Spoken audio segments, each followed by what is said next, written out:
যুদ্ধ বন্ধে ইরানের দেয়া নতুন প্রস্তাব পর্যালোচনা করছেন আমেরিকার প্রেসিডেন্ট ডোনাল্ড ট্রাম্প।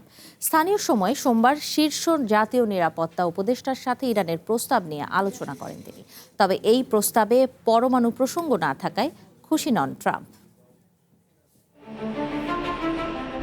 আমেরিকার প্রেসিডেন্ট ডোনাল্ড ট্রাম্প সম্প্রতি পাকিস্তানের শীর্ষ প্রতিনিধিদের সফর বাতিলের পর ইরানের সাথে যুদ্ধ বন্ধের আলোচনায় ভাটা পড়েছে। তবে পর্দার আড়ালে দুই পক্ষের আলোচনা অব্যাহত রয়েছে। এর মধ্যেই সম্প্রতি আমেরিকাকে একটি নতুন শান্তি প্রস্তাব উত্থাপন করে ইরান।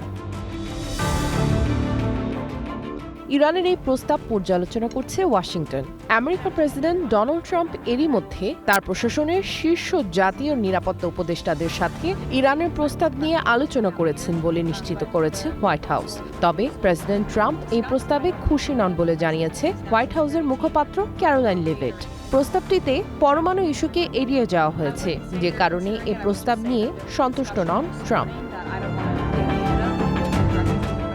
তেহরানের দেয়া নতুন প্রস্তাবে যুদ্ধ শেষ না হওয়া এবং হরমুজ প্রণালীতে অবরোধ নিয়ে বিরোধ নিষ্পত্তি না হওয়া পর্যন্ত পরমাণু কর্মসূচি সংক্রান্ত আলোচনা স্থগিত রাখার কথা বলা হয়েছে।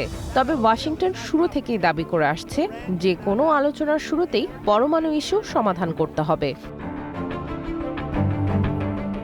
এদিকে আমেরিকার পররাষ্ট্রমন্ত্রী মার্কো রুবিও ফক্স নিউজকে দেয়া এক সাক্ষাৎকারে বলেন, ইরান আসলে আলোচনার নামে সময় ক্ষেপণের চেষ্টা করছে। রুবিও বলেন, তারা অত্যন্ত ধূর্ত ও অভিজ্ঞ আলোচক। তার মতে আমেরিকাকে নিশ্চিত করতে হবে যে কোনো চুক্তি যেন ইরানের পরমাণু অস্ত্র তৈরির পথ চিরতরে বন্ধ করে দেয়।